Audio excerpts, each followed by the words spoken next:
Welcome to PPR podcast number 87, brought to you by the San Diego Strike Force. You can see their logo over our shoulders. My name is Paul. The undisputed star of this podcast is to my right. His name is Grossman, Bert Grossman, shaken but never stirred. And boy, do we have a special guest today. We do. Nick Barnett. I got a lot of questions for you, Nick. Well, can you just start with a hi, how you doing? Hi, how you doing? Oregon State star, first round draft pick. Are you 10, 11 years? 11 years, yes, sir. 11 years in the NFL. Good run. Yeah, I can feel it, too, you know. I was going to ask you that because the one thing I always get, because I'm smaller now and small compared to defensive lineman now, every time you talk to a kid now, they wonder if I was a punter. And I'm looking at you, and you look like you're about 180 right now. Does anybody believe you're a linebacker in the NFL? You know, it's crazy. Every time I meet somebody now, I mean, maybe a couple of years ago when I was, like, really lifted and being big, you know, but now, like, everybody I run into is like, oh, were you a DB? Yeah. I was like, no, I was actually a starting middle linebacker for Green Bay. You know, but it is what it is. I wasn't never a big guy. I was an undersized guy growing up, and, you know, all that weight I had to put on, you know, I had to put on. It wasn't like it just naturally I was 240. So, you know, I'm still 220. I just don't look as bulky because my muscles aren't as big as they used to be. Well, it's healthier being a little bit down in size, is it not? It is definitely, and then with your joints too. I don't know about you, Bert, but like, you know, I had a bad knee situation and 2 bad knees and things like that, and carrying all that extra weight is not really great for my joints and ligaments. So I'm trying to keep the slim but sexy look now. You know, working on the sexy part. I'm getting slim though. I was fortunate, Nick. I wasn't a hitter, so I don't really have any damage, to be honest with you. I had Sal behind me, which was like a missile. So I spent more time trying to get out of his way than tackle anybody. He probably hit you the hardest. Yeah, huh? he did actually. Yeah, right in my back. So other than the lower back pain, I'm pretty good. So hey, what I want to ask you. So you're from Fontana, right? Correct. And then you're at Oregon State, and you're Green Bay, Buffalo, Washington. How did you end up in San Diego? You know, it's a funny story. I think everybody wants to end up in San Diego. Yeah. Honestly, it's beautiful. But I ended up moving to Newport, California, as I came out, and you know, I didn't know a lot of guys there, and it was a different culture. You know, I'm from Fontana. Newport is that's a heck of a lot different than Fontana, California. It was nice. There was nice people there, but I knew 2 guys that were down here, Brandon Chiller and Brett Swain. You know, and we came out and did a camp with the kids, and I was like, this is what I was looking for. You know, the kind of little, you know, it's a community, you know, and it's not, you know, everyone's not driving Bentleys and Beamers and things like that, and it just, you know, they're just there for the kids, and you know, they got money, but they don't flash it in your face. So I was, you know, it felt like a good community for that.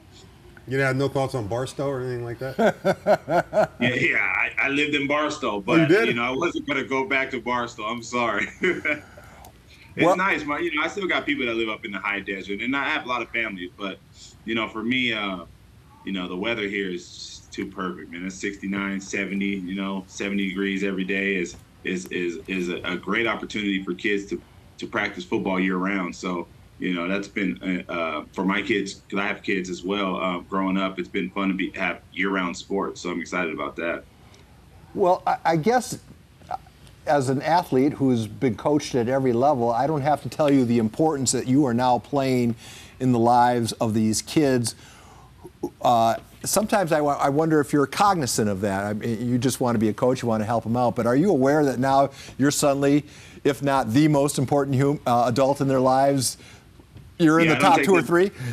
Yeah, I don't take that very lightly. You know, I put in a lot of work of honing my craft and how to build our kids inside out. Because it's more than football. You know, it's hard to believe that, you know, a guy who's NFL and whole life was about football, but it really, even that journey wasn't all about football. That was about developing as a human and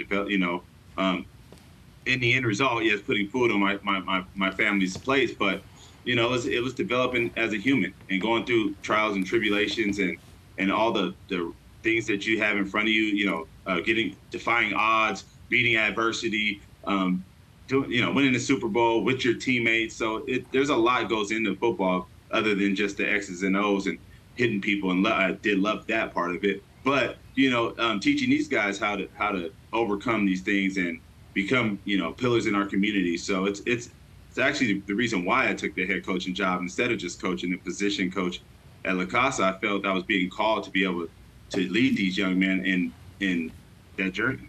So speaking of La Costa, did you just like move there and then walk on to practice one day and ask Sean for a job? How did that come about? No, I would never do that, man.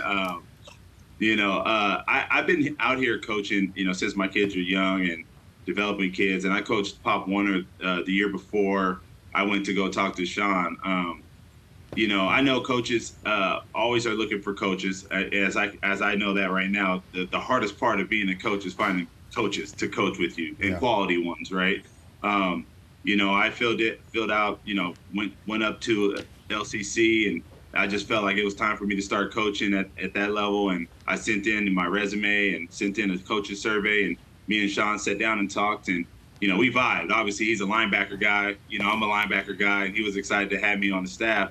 And I was excited to be there. And it worked out well, really well. Their family is great. Our coaching staff is great. The staff is great there at La Costa, and the kids are awesome. So, it was sad to leave there, but when opportunities knock, sometimes God is pushing you in a different direction, and I decided to take this one.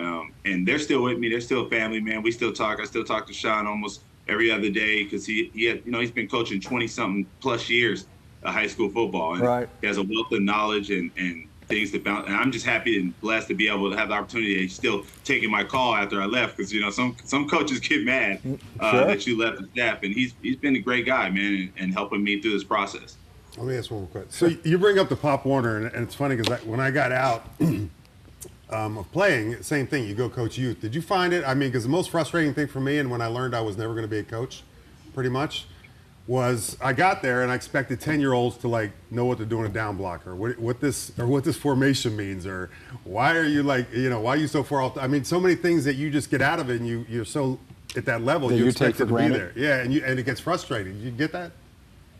Yeah, when I first started coaching Pop Warner, I was already in the community teaching kids basic movements, like how to backpedal, things like that you would think that they would already know, and what man coverage, what zone coverage. So I was already kind of instructionally coaching kids, at a lower level, just how to basically be in great position to play football, right?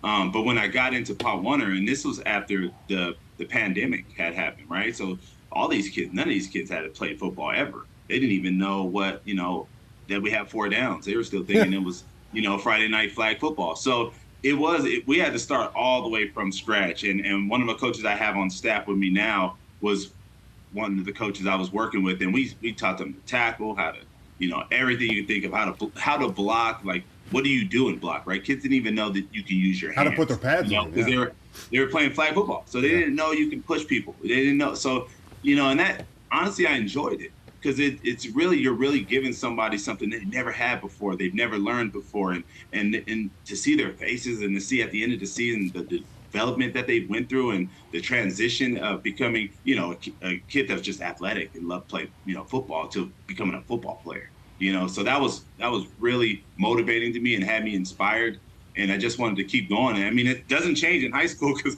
we still get kids that never played football before, right? Yeah. So it's if you can grasp and fall in love with that process, I think you'll get a lot of kids that didn't expect to turn into animals out there, and they love it. And it's a great, it's just a great feeling to see the transition from day one to, end of the season. I gotta have to ask you both this question, because my goal in life is, for my third act, is I want to coach a high school football team, and I know that. Maybe I got a spot for you right now. You know what? And I plan to put my resume out there when I'm done here, whenever that may be. That's what I want to do. Can I see this resume before you put it out there? Well, I'll tell you what. No one's going to outwork me. Right. No one's going to outwork me, but. I sit at home sometimes, Nick, and I think, okay, how would I put together my practice plan? How are we going to, blow the horn every 7 minutes? Just like the little things. How are we going to get through calisthenics?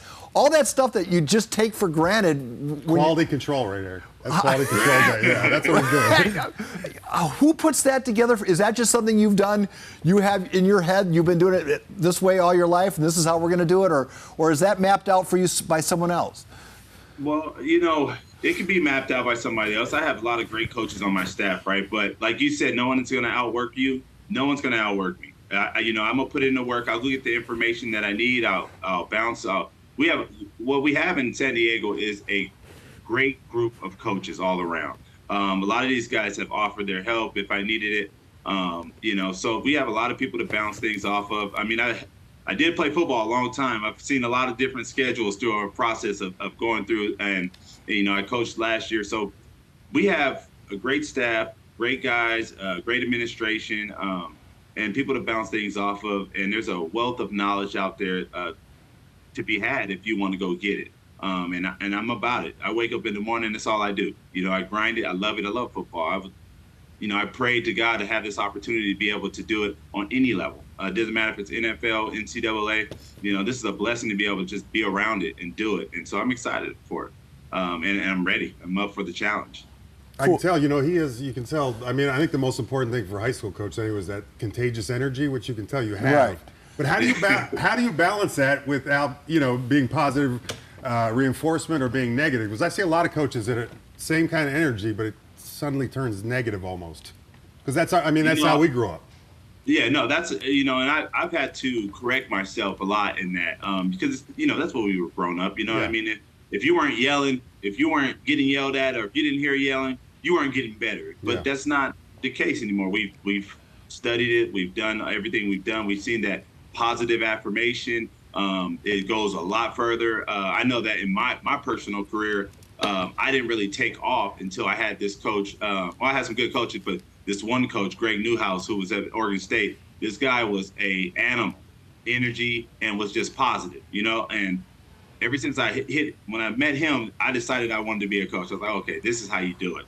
Because I was, I've always been yelled at. I mean, I grew up in Fontana, and I don't know if you guys knew back in the day, we used to be the area that used to have football, with Dick Brewer, Fontana Steelers, Bo High, and, we had a full Pop Warner program, and it was just, 2-a-days and hitting hard and getting smacked. I mean, yes, I'm going to be hard on kids, but I'm also like, I'm uplifting. I want to uplift you. I want to build you. I want you to be better. I don't want to tear you down. That I don't believe in that. And I hope coaches, start figuring that out, because tearing down our kids ain't it.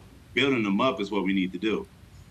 Well, so I guess we're kind of bearing the lead, because have we even mentioned yet that you're the new head football coach at Del Norte? And if we haven't, with the I thought I did. Yeah. All right. So that's not.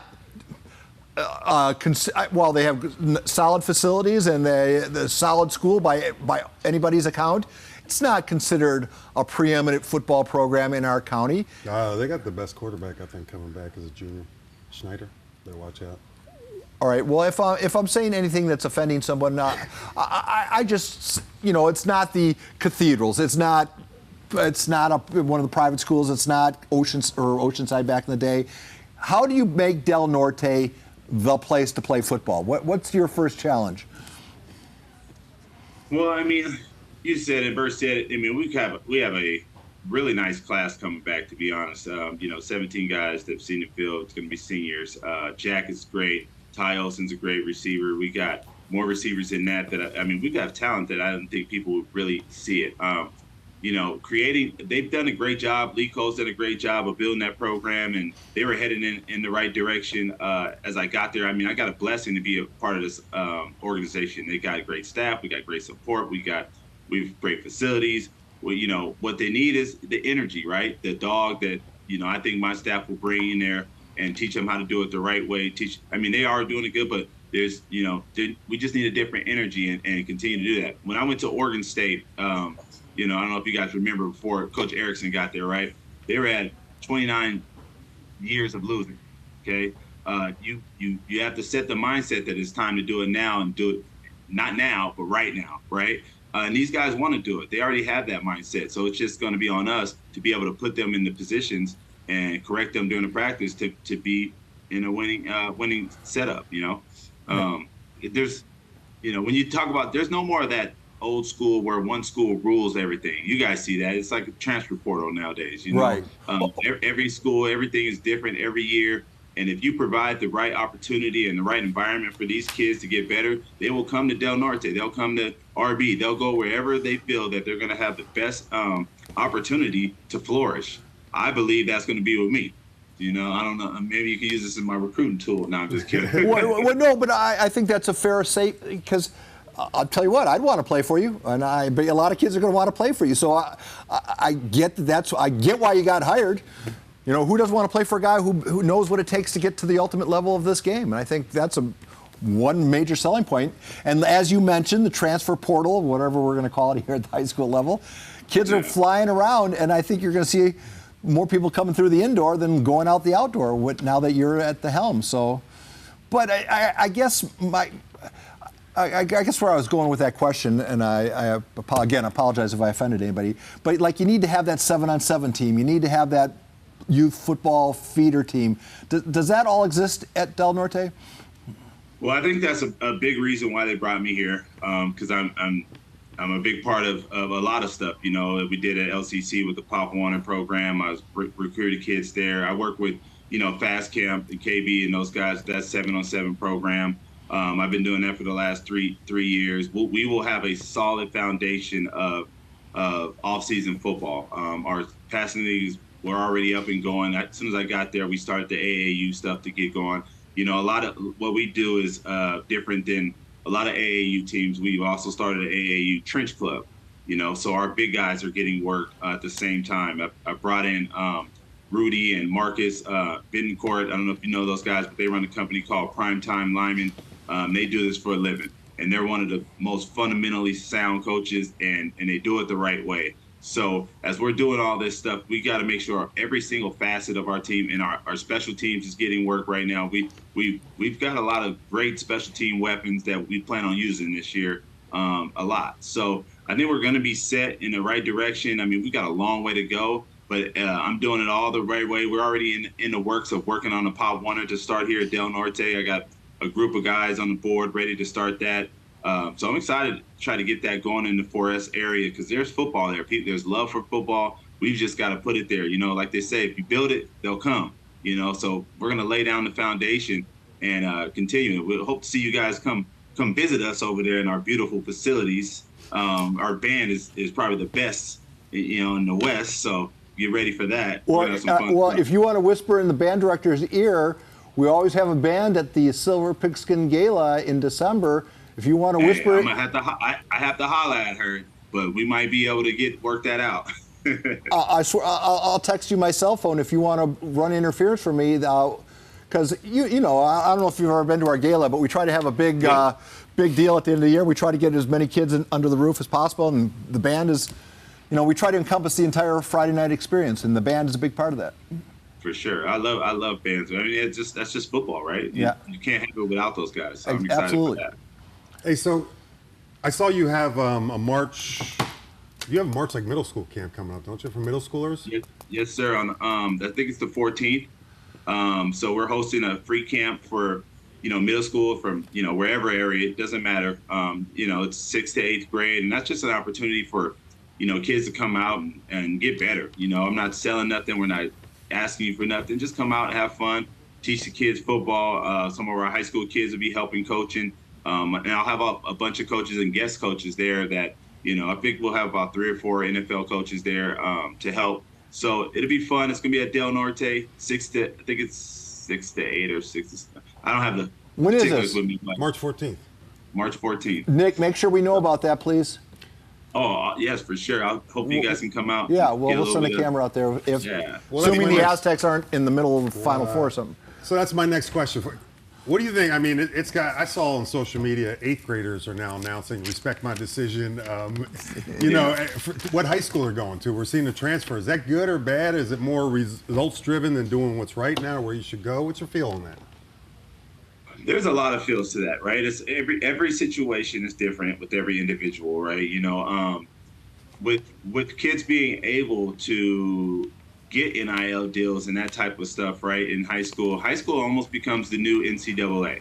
I don't know what saying that, where that takes it, where it goes from there, but kids need to be in the right place for them too, to learning. You can't be all about just football, right? Making announcements just to go to a school to play football. You've got to take into factor what the education is, the kind of people that you're around, and the organization and staff you're with. Luckily for me, I'm in a highly ranked, educated school, highly great staff, disciplined. We don't play games on our campus. So it's very easy sell for eighth graders to come to the school and parents to come there. You got to be ready to go to school though. It's hard. It's not hard, but it's challenging, and you can be a challenge as high as you want to.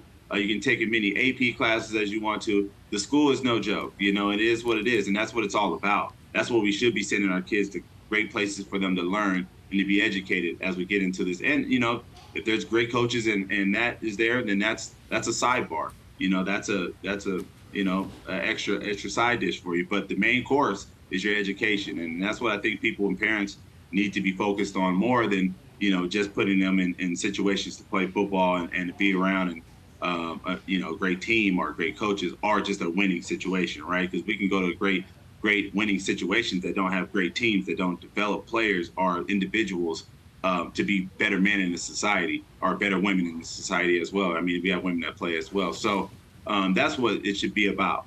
That dovetails so perfectly into what Drew Wessling said on the show a few weeks back. If there's one thing he could convey to parents is high school is not about getting your kids a scholarship. It's more about what you just said. And if you're so fortunate to be in that 1%, great. But to design your kid's high school experience around chasing a scholarship is unhealthy, I think Coach Wessling said. And I think what you just said dovetails so perfectly into that. That some parents have lost sight of what the real goal should be about the high school experience. And ultimately, I think the most valuable thing, you might disagree, is not the money, but like where you fit. I mean, that experience of where you fit in any program is priceless. Right. Or school, too. If we're talking about like football wise, yeah, for sure. Because there are, I've heard stories, and I can't, officially say that it's true, because I don't know.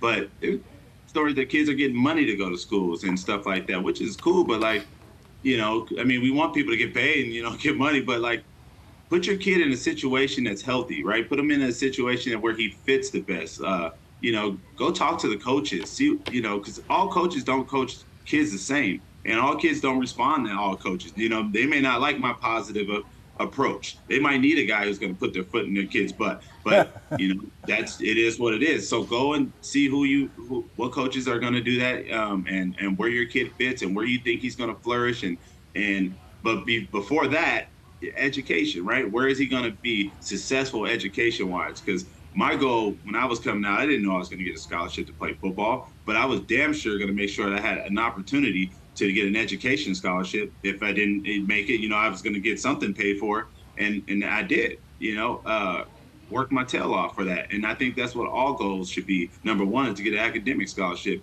and then the athletic stuff will come. As if you're able to work that hard and you're able to focus that hard and put your mental into that part of the game, that will carry over to your other part of the game.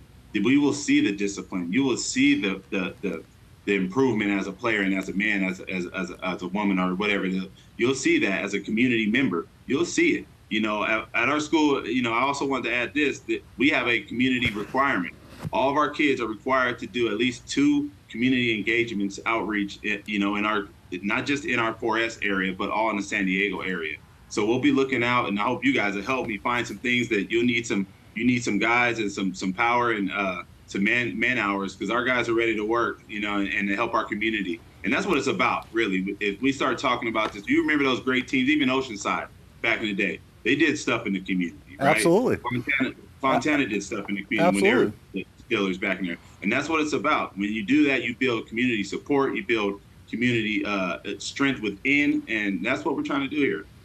Del Norte got a great coach. Yeah, I was just thinking though, what in 4S Ranch kind of community stuff is? Are you going to redeck the tennis courts at the country club? What do you guys do out there? Hey, believe it or not, man, we've got a mixed income of families there, and all of our struggles are different than other struggles, right? Just because you're not from the slums where I was from, it doesn't mean that you don't have things that need help in the community. Absolutely. Right?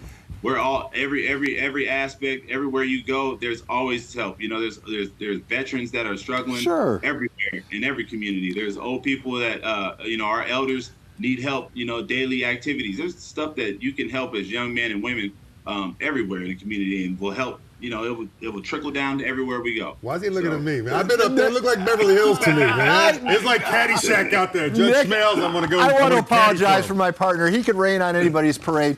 Damn, Bert. Yeah, exactly. Damn, I've been Bert. up there. I'm like, come on. Coach, listen, can you just stay with us 6 more minutes? Hey, you going 30 minutes today? I got nowhere to go. All right, sorry, I promise. I'm putting a clock on it 6 minutes, but I want to ask a couple questions. You finished your career in Buffalo, right? Washington. I finished it in Washington, D.C. All right, but you played in Buffalo, right? I did. I played in Buffalo. All right, so I just remember, after you left Green Bay, I wasn't as involved in your day-to-day as much as I was then. You were in Buffalo. You saw the Damar Hamlin thing. Everybody got scared to death. And I was wondering now how that affects your relationship with moms and dads who might have serious reservations, acceptable reservations about their kids playing what is a pretty violent sport. What do you say to them when they come to you and say, hey, I don't know if I want to expose little Johnny to these risks? Well, we are playing football in the safest it has ever been in mankind history, right? Like, so we are educated. We are teaching different techniques. We are, trying to limit every possible way there is to get hurt, okay? But it is what it is. You play a sport. There is a risk factor. There is a possibility you could get hurt. Just like every single sport we play, there is a risk you might die. That's just the truth. When you walk outside of your house, there's a risk you might die as well. Right. We Non-forest prepare ourselves. rancher, hey, you never know. Some trees come down. Yeah, that's true. But there's always a possibility of that, right? And we can't live in fear. We have to live in a way of to excel.